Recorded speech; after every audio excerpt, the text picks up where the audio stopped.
So my research subject is George Balanchine, and he was a ballet teacher and choreographer.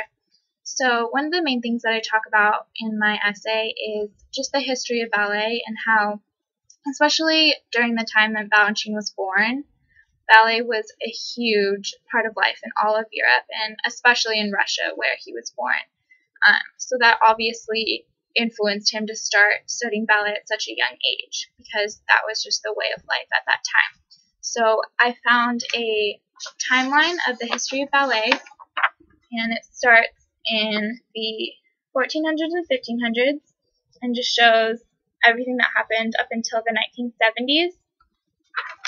And just the main thing that this timeline shows is that for hundreds of years, up until the 1900s, ballet was just a part of life in Europe, and it wasn't truly introduced to America until the early 1900s, which is the time that Balanchine moved to America.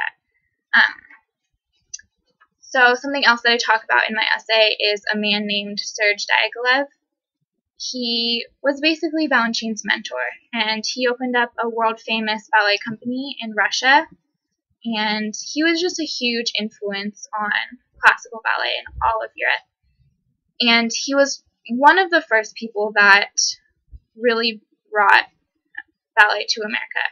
And he did this by having his ballet company tour all over America.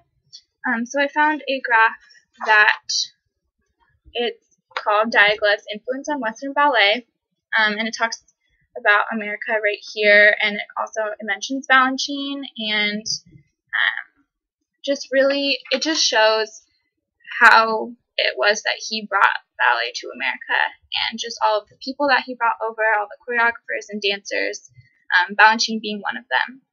And that is one of the main reasons that ballet is so big in America today, was because of Diaghilev. And this graph just basically explains that. So these are the two pieces of evidence that I will be using in my essay.